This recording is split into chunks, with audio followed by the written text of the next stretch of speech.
The first time Clara's neighbors laughed, it was when she arrived with her dowry in the form of axes, not dresses. She wasn't yet 20 when she stepped off the freight wagon in mid-October, boots muddy and black wool coat wrapped tight around her narrow shoulders. She didn't smile. She didn't weep. She walked past the stairs, dragging behind her a canvas sack full of blades, flint, and a notebook wrapped in twine. No one met her gaze when she passed the church. By the time she'd made it to the edge of the newly claimed homesteads north of Wolfjaw Ridge, the men were already laughing. "A May-lorder bride," they'd said, amused, as if it were a joke made by the land itself. And look at her, not even married yet and already building a fire break. They said it when she stacked her logs too high, when she dug her cellar too deep, when she layered the side of her cabin with a second wall of firewood, not chopped into cords but full rounds, as if planning to entomb herself for the winter. They said it when she planted no winter garden, and instead lined the eaves of her cabin with sap-sodden pine knots like a roof necklace of torches, and when she placed her stove in the center of the cabin, rather than against the wall, so it could radiate heat outward like the heart of a living thing. The laughter came because Clara, the supposed bride-to-be of a rancher who never came to fetch her, did not act like a woman expecting company. And she never gave any reason why. The truth was, Clara hadn't written any of those letters. They'd been sent by her cousin Joanna, who forged them in Clara's name to get her out of New York. There had been a man there, not a husband, not quite, and there had been bruises, not always visible. The last one had ended in blood. A man shoved down a stairwell. A neighbor heard the scream, and Joanna packed Clara's things before the police could knock.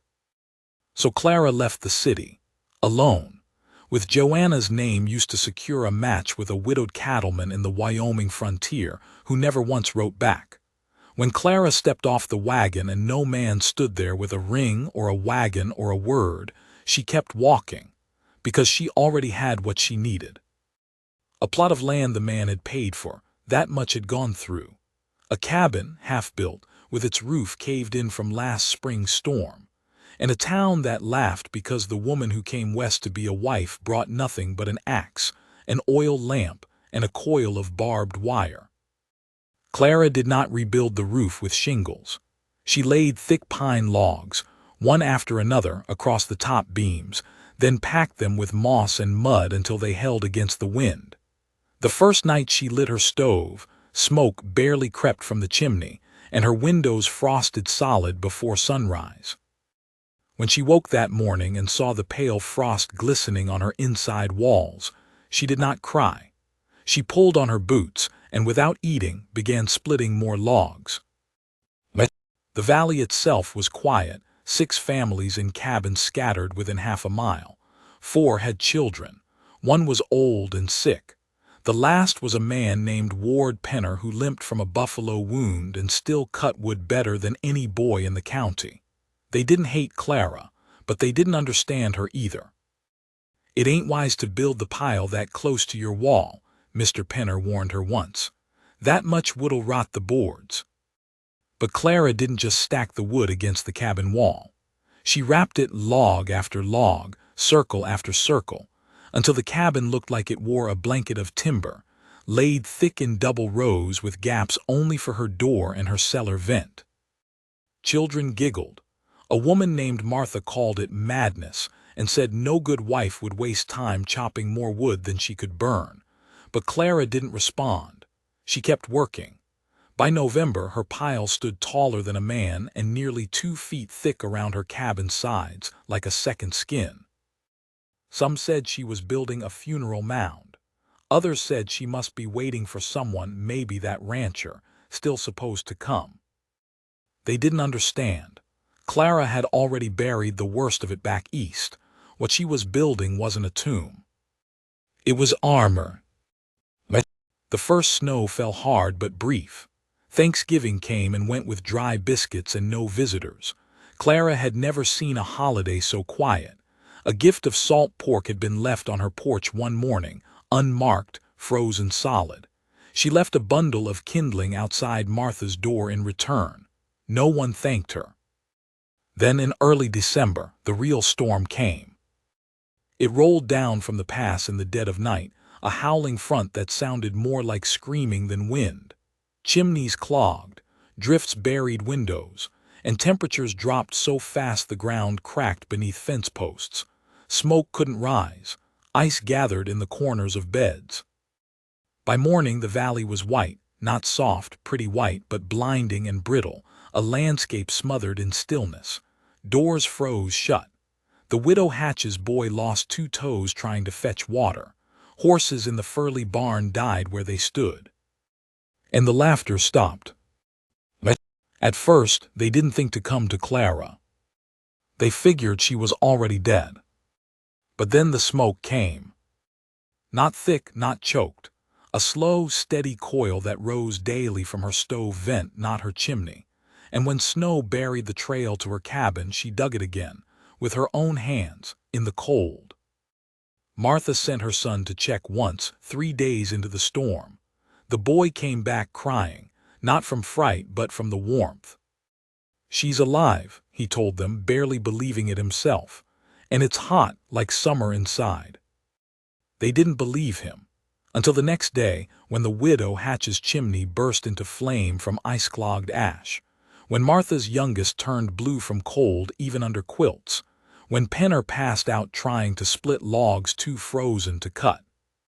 Then they came. One by one, they made their way through snow that stood hip-deep. Some carried blankets, others children. Most had faces so raw from wind it looked like their skin had peeled off. Clara opened her door. She didn't say a word, she only stepped aside. And let them in. Inside, the cabin was unlike anything they expected. It was warm. Not just warm, it radiated. The stove in the center burned with a steady, low fire, banked smartly with coal and pine knots. A chain of drying mittens hung near the ceiling. The log shell she'd built around the cabin kept the cold out like a fortress. Even the floor was warm from heat trapped beneath the thick rugs. There were no decorations, no portraits, just function. Firewood stacked precisely, blankets layered so tight they made every corner into a nest. Clara passed around broth without being asked. When the baby in Martha's arms began to cry, she unwrapped a warming stone from the stove and tucked it at the child's feet. And still she said nothing, because she wasn't there to scold. She debuilt for survival, she debuilt for silence. And now, in a valley full of cabins that cracked and screamed with the wind, hers was the only one that didn't shudder. The snow did not stop. That first week was just the beginning. By Christmas, the pass was sealed. By New Year's, they were down to eating pine nuts, salted jerky, and whatever Clara had stored. Her cellar had been full since late fall, not with preserves, but with smoked rabbit, grain, and slabs of rendered fat wrapped in oilcloth. She depacked it low and deep under the floor where even rats wouldn't find it. She had planned for a winter alone. Now there were 12 of them. When the baby developed a cough, Clara dug out a pot of spruce salve she'd made in October. When the Hatch twins got fevers, she used willow bark. When Penner collapsed again from pain, she used her last bit of laudanum on him and said nothing when the old man cried from shame. What none of them saw, what Clara never showed, was how, each night after they fell asleep, she sat near the stove and stared at the window, her breath fogging the glass, waiting for something. Not someone. Something. Because back in New York, that last night on the stairwell, she hadn't just left behind a man. She'd left behind a promise. And part of her still believed it might come knocking. The blizzard did not relent. January came without sunlight. Snow fell in ways that seemed unnatural, not just from the sky, but rising from the ground like smoke. Ice twisted the eaves of cabins into fangs, and every sound outside the log-thick walls of Clara's home became something unfamiliar. A gust of wind didn't sound like wind, it screamed. The trees groaned as though mourning. Even the birds had stopped calling, buried or fled. Inside the cabin, the people huddled like forgotten souls in a cellar after a war. Some still carried pride with them in their posture, in their silence, but it crumbled slowly each night under the weight of need. Hunger crept into every waking hour, and time grew elastic, the days long, the nights eternal. They stopped marking dates. Clara never raised her voice. She rarely spoke more than a few words a day. When she did, it was always instructions, brief, efficient, not unkind but with no softness left in them either. There was no room for apology in her voice, no space for small talk, only survival. "Don't waste ash," she'd say, brushing a boy's hand away from the stove's side. "Clean the vent pipe or we'll be blind by morning." But it wasn't cruelty, it was precision. And in the weeks that followed, the people in that valley came to understand that what Clara had built was not just a shelter. It was a system. Ward Penner, once so proud of the broad scar on his leg and the stories that came with it, could barely walk now. The cold had gotten into his joints. He took to sitting near the stove, motionless for hours, staring at nothing. Sometimes Clara gave him a scrap of jerky. Other times she gave him nothing but silence. When Martha accused her of withholding food from an old man, Clara stared back with eyes that had nothing to prove. "I'm counting," she said. "Every bite you eat today is one you won't eat next week." Martha had turned red at that but didn't reply. She was used to ruling her own cabin, used to being the woman others turned to in a pinch. But now she was under another woman's roof, and it wasn't just the warmth that made her uncomfortable. It was the knowledge that Clara had planned all of this. They began to understand just how prepared she'd been in the second week of the storm.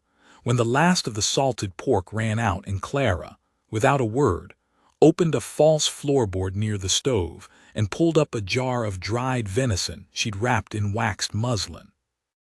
"God's mercy," one of the younger women whispered. Clara didn't smile. She portioned it with the tip of her knife, dividing it with quiet exactness. She set aside 3 pieces for herself, 4 for the children, and the rest to be shared by the others. Not one scrap was wasted. The marrow bones she boiled into broth.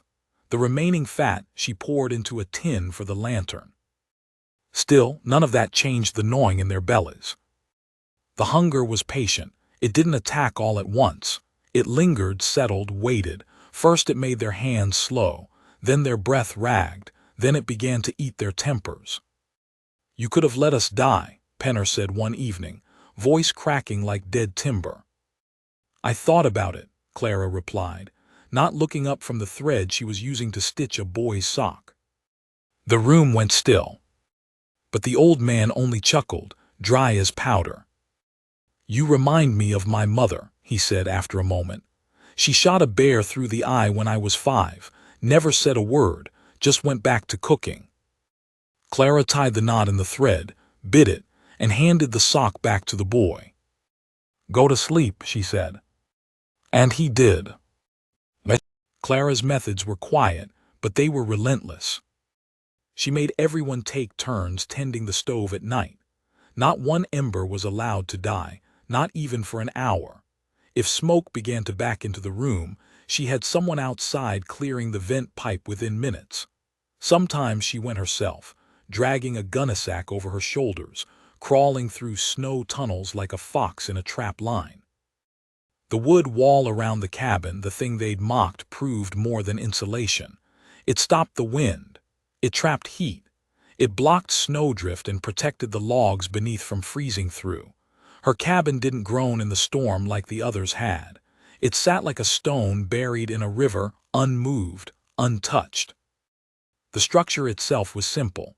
A single room, loft overhead, cellar beneath. But she'd built it with thick-bore pine bark still on, sealed with clay and ashes. No plaster, no gaps for wind to whisper through. The windows were small and double-paned with oilskin between, not pretty but effective. Even the shutters were backed with wool. This was not a place meant for comfort. It was meant to withstand siege. And that, increasingly, is what the storm felt like, a siege. Not just of weather but of time, of patience, of the human soul. One night the storm struck with such fury that even Clara faltered. The wind screamed with a pitch no ear could endure. The logs of her outer wall cracked. Not broke, not fell, but cracked, deep enough for snow to hiss through like a whispering snake. The fire hissed low, and the baby, Martha's baby, began to cough again. Violent, shaking coughs, not from smoke this time, but something deeper. The boy's breath came in gasps, lips pale. Martha panicked. She tried to open the door. "We have to get him to the doctor," she cried. "There is no doctor," Clara said. She rose from the stove and blocked the door with one arm. "There's only this room." But Martha pushed against her. "We'll die here, he'll die here." And then Clara snapped. "Then die in the snow if you want," she shouted, the first time her voice had risen above a whisper in 2 months. Everyone froze. Even the baby stopped coughing. Clara stepped back, breathing heavy, eyes like flint. Her hair was matted with sweat. Her shirt sleeves, rolled to her elbows, showed arms thin but sinewed, scarred with nicks from woodwork. "You think I built all this for comfort," she said, voice low again. "You think I hauled every one of those logs, dug that cellar, filled it to the rafters just to die cozy?" Martha stared. Clara stepped toward her. "You had a husband. You had children and neighbors. I came here with nothing. I wasn't even supposed to survive the trip, but I did, because I never expected to be saved. Not by a man, not by luck, not by anyone but myself." She turned to the boy, now quiet again, breath wheezing. "I won't let him die," she said. "But if he does, it won't be because I opened a door." No one argued after that. Martha sat in the corner and cried quietly into a pillow. And Clara, without looking at anyone, took a cloth dipped in spruce salve and laid it on the baby's chest. Then she went outside. She didn't return for hours. The snow was thick, the trail gone. Most thought she'd frozen. But Clara came back long after midnight, dragging behind her a sled, small, homemade, fashioned from barrel staves with 6 rabbits, 3 still warm. She de-snared them from a line she'd set back in October, hidden beneath snow, marked with twine wrapped around a tree root. She laid them out without comment, skinned and gutted them by lantern light, boiled the bones, dried the meat. No one said a word, because no one could comprehend how she'd walked into a storm no horse would cross, found food, and come back. The blizzard's end came slowly. Not with a thaw, not at once, but in gasps. A day with no snow. A second with a break in the clouds. A third when the ice cracked on the eaves, and sunlight hit the white valley floor like a wound. They didn't leave the cabin immediately. The snowdrifts were still too deep, the passes still blocked, but Clara began digging again, not frantic, not rushed, just steady, calculated. By early February, she'd cleared a path to the Furley's barn, where 3 horses, miraculously still alive under buried hay, waited half-starved. By mid-February, she had a route to the river. Not for water, she'd melted snow for that, but for fish. She cracked the ice with an iron bar and used pine sap to bait hooks. When the first trout came up gasping, she didn't even smile. Just cleaned it, cooked it, served it. By March, the others began returning to their own cabins. Weekly, one family at a time. Martha's boy lived. Penner could walk again, barely. The Hatch twins hadn't spoken for weeks but began laughing when they saw sunlight touch the snow without more falling behind it. No one asked Clara what she'd do next. No one questioned her methods anymore. They left in silence, the way they'd come. But none of them ever looked at her the same. Because once, they had laughed when the mail-order bride stacked firewood against her cabin. And now that firewood had saved their lives. But Clara wasn't done. Even as spring crept in and the frost melted from the eaves, she began restacking, rebuilding, resetting the snares. because she didn't trust spring. She lived too many lives in too few years to believe in ease. She knew storms didn't end, they just moved, waited. She had no intention of being caught unready again. And deep down, she knew something else. That man from New York, the one she thought she'd buried with silence, he wasn't gone. Somehow, someway, she felt it in her bones. He'd followed her once. He'd find her again. And this time, if he came, he wouldn't find the same woman he left behind.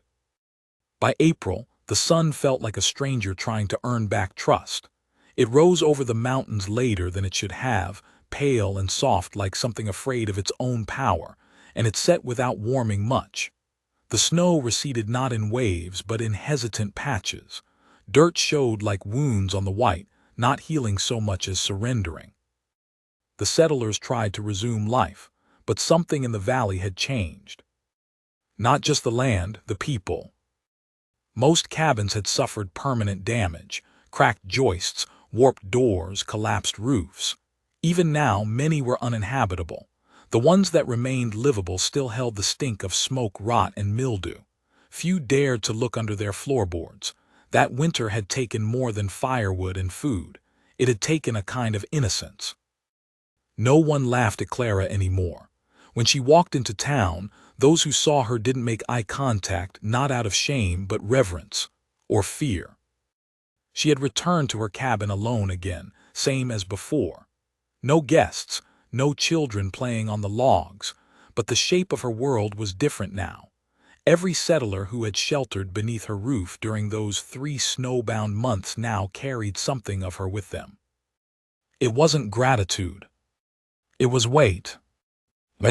Martha came by once, just before the spring thaw reached the far trails.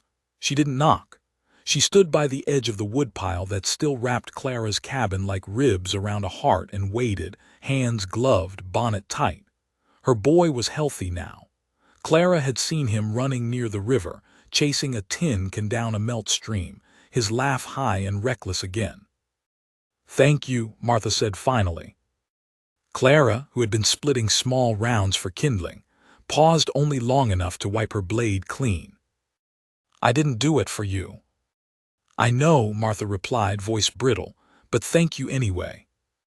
She turned to go, then paused. "I'm sorry for what I said back before." Clara didn't answer. She didn't need to. Her silence wasn't cold. It was the kind that accepted what needed to be accepted and left the rest untouched. Martha left.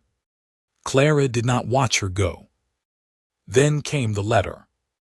It arrived by post in mid-May, tucked among parcels of spring seed and sugar sent up from Sheridan. The postman, a boy not older than 16, pink-cheeked and wild-eyed from trying to navigate the half-frozen pass, handed it to Clara without a word. He knew who she was. Everyone did now. The envelope was thick, the paper fine.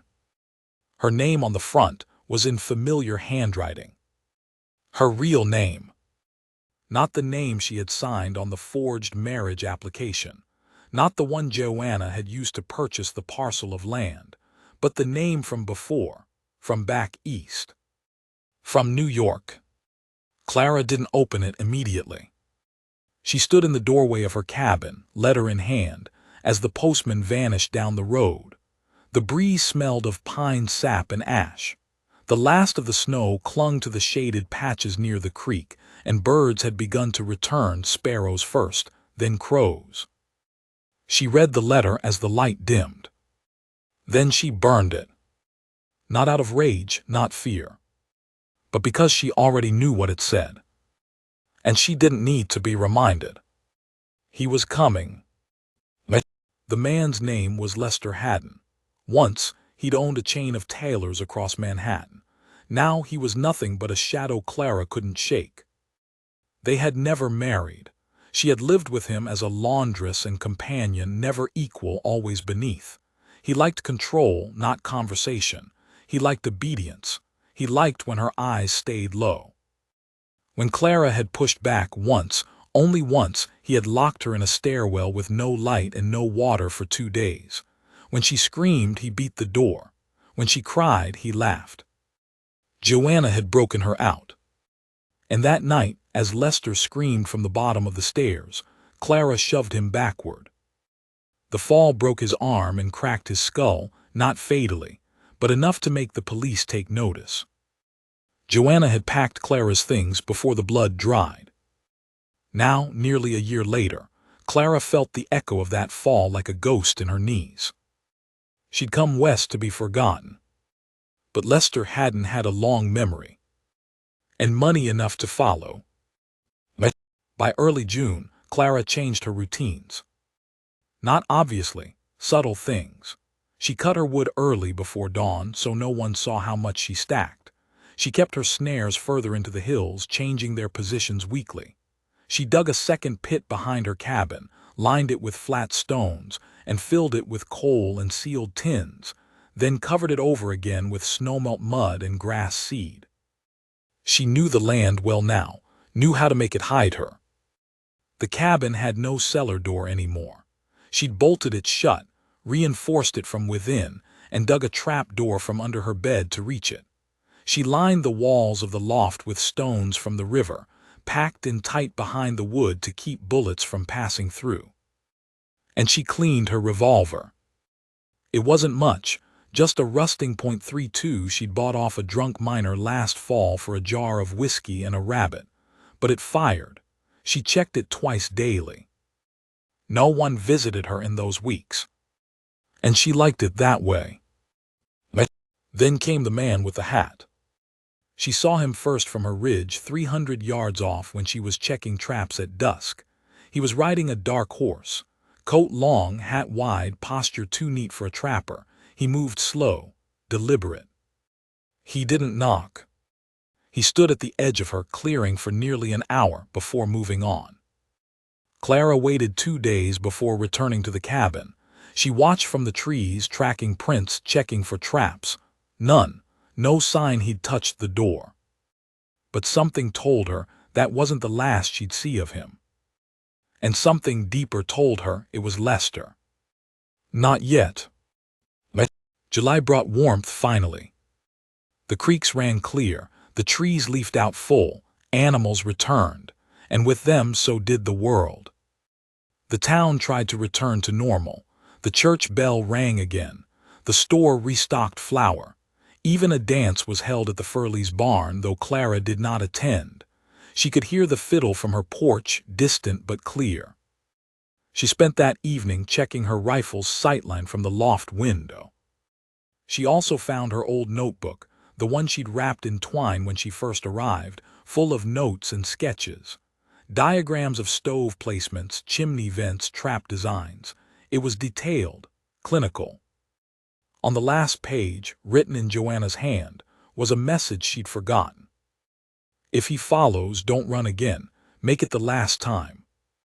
Clara read it twice, then folded the page into her pocket. It was August when he came. Not Lester, but the man in the hat. He didn't ride up this time, he walked.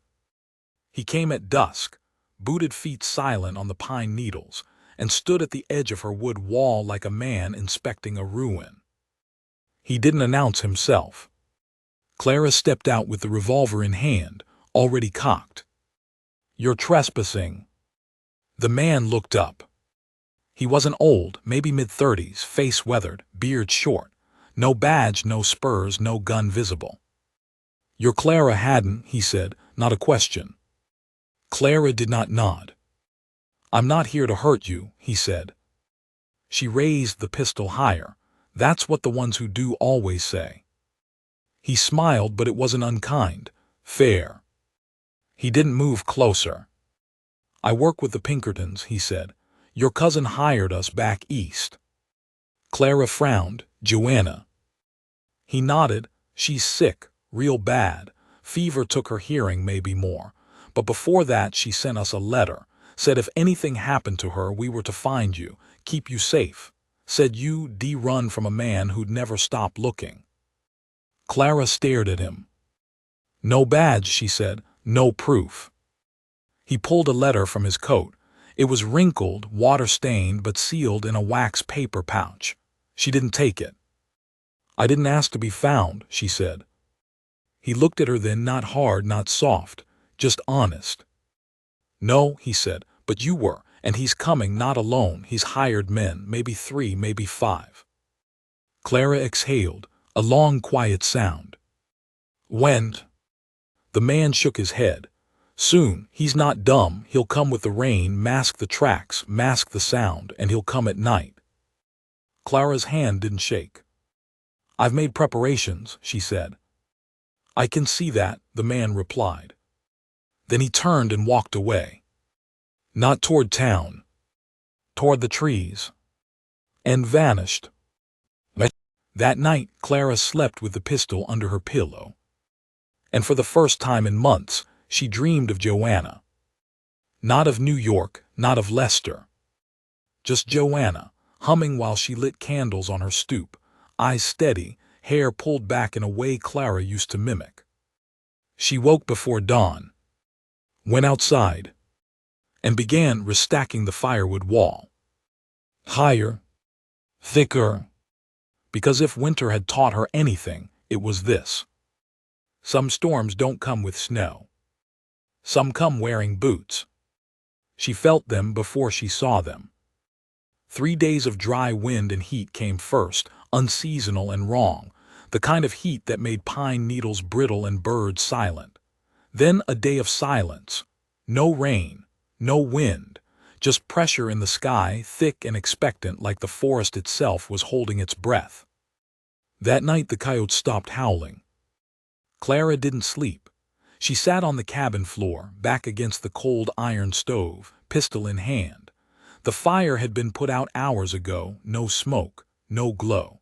She de-sealed the shutters tight and pulled every rug off the floor to pad the trapdoor entrance to her cellar. She'd practiced this moment for months. Every creak in the floor had been mapped, every window layered with stone or steel baking sheets, drilled and bolted, every entrance but one locked and hidden. The night outside was black. No stars, no moon. But she knew they were coming. It began with the crunch of pine needles, slow, deliberate footsteps moving just beyond the tree line. No light, no voice. She counted them by sound. 1 set of feet, heavy, careful boots scraping rock. A second lighter, pausing every few paces, nervous. A third broader stride, almost confident, leading. She waited. The steps came to the clearing, circled once around the stacked wall of firewood, then again, then stopped. A pause. Then a laugh. Low, familiar. A voice she hadn't heard in over a year. "Clara," the man called, gentle like a father coaxing a spooked dog. "My God, look at what you've built." She didn't answer. "You always were clever," he went on. "You never stopped building, not even in New York. Remember the stove you fixed with a tin pan and nails?" "I do." Still, Clara said nothing. "I came all this way for you," Lester said. "You could have written, saved me the trouble." She heard the edge in his voice then, behind the sweetness, the rot. That old command he used when she was late with tea, or forgot to lock the stairwell door, or looked him in the eye too long. "I'll give you 1 chance to come out," he said. "And if you don't, well, I brought friends." More silence. Then something heavier moved. Metal scraped wood, a rifle being unslung. Clara reached behind her, pulled back the trapdoor and lowered herself silently into the cellar. She closed the hatch, secured the bolt and waited. She prepared for this. Not with traps or tricks, not exactly. With fire. The floor of the cellar was packed dirt, dry and clean, layered with coal and sawdust. Not the loose kind pressed into bricks and oiled with pine pitch. Clara had stacked them in crescent rows beneath the cabin, ringed around her stove's underside and built to catch flame in stages. She lit a match. Only one. And touched it to pine not soaked in oil near the far wall. Then she climbed back up, shut the trapdoor behind her, and bolted it again. Outside, she heard footsteps circling faster now, a whisper between men, a command. Then the first blow. A boot against her door. Hard. Twice. She stepped to the side, pistol drawn, crouched low, breath steady. The third kick cracked the doorframe. A shoulder hit next, wood splintered. Another kick. Then, the door crashed inward. Lester stepped through first. He didn't look how she remembered, older, thinner, face darker from sun and time. But the eyes were the same, small, pale, and full of hunger. "Hello, Clara," he said. Then he saw the pistol. And smiled. "Still playing house with guns, I see." Behind him, the other two came in, one with a lantern, one with a revolver drawn. "Put it down," said the lantern man. Clara didn't move. The fire had reached the oil knot beneath their feet. They didn't smell it yet. But she did. She backed away, slow and silent, toward the rear corner of the cabin, where the stone-lined loft ladder ended and the stove pipe ran up through the roof. She placed her back to the wall, steadying the revolver with both hands. Lester stepped forward, hand out. "Clara," he said, "you don't have to do this." He was 2 steps from the trapdoor when the heat hit. It came fast, sudden, rising like breath through the floorboards. Then came the sound, a low woof, not loud but deep, like a beast exhaling from its chest. Smoke curled up through the cracks. Lester froze. What the hell is? The floor snapped beneath his feet. Not collapsed, just shifted, swelled from the pressure underneath. The boards lifted a fraction, then dropped, then lifted again. And then the fire came. It didn't explode. It surged. The packed coal and pitch she'd layered over months ignited in waves, eating through the wood floor from beneath, belching smoke and heat in sudden, violent pulses. The man with the lantern screamed first. The flame touched his feet, ran up his legs like a snake of light. He dropped the lantern, which shattered, sending burning oil across the threshold. Lester tried to reach Clara, took 2 steps, maybe 3, before the floor beneath him cracked. He fell forward, caught himself on the stove's edge. Clara fired. Once. The shot caught his shoulder, spinning him backward into the smoke. She didn't wait for the others. She bolted for the back wall, kicked out the loose panel she'd prepared weeks ago, and crawled through the narrow tunnel she dug, low, just wide enough for her shoulders, packed with mud and timber. The heat followed. Behind her, the cabin roared. She emerged 50 feet away behind a boulder outcropping near the old woodpile from her earliest days on the land. The night air was cold, fresh. She coughed once, twice, then stood. The cabin burned bright now. A tower of orange flame against the black sky. Sparks lifted high into the pines. No one followed. She watched it for a long time. Not because she wanted to. Because she needed to. In the weeks that followed, there were questions. The fire was seen for miles. The townsfolk came, found the ruins still smoking, the outer firewood wall charred but strangely intact. They found a body, one of the hired men, half-burned, rifle still clutched in a scorched hand. They found blood, not much else. No sign of Clara. Some believed she died inside. Others weren't so sure. The old postman, now nearly grown, claimed he saw her weeks later near the pass, hair braided, pack on her back, rifle slung across her shoulder, vanishing into the tree line before he could call her name. He wasn't believed. But he wasn't mocked either. Not after what she'd done. Years passed. The valley changed. Families left, others arrived. The church bell fell silent again, then rang louder when someone new raised a steeple. Children grew, cabins fell. But the story remained. They told it differently each time. About the bride who came alone. About the firewood stacked too high. About the storm that buried every cabin but one. And about the fire that burned hotter than hell itself, taking with it a man who came chasing something he didn't understand. They called her all kinds of names. The winter bride. The fire widow. The mountain witch. But the old ones, the ones who had shared her roof, who had eaten her broth and breathed her warmth, they called her something else. They called her smart. And when their own daughters asked how to survive a cruel world, they told them, "Don't wait for someone to save you. Build your own walls. Stack your own firewood.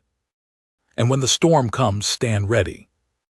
Because they remembered. They'd seen it with their own eyes.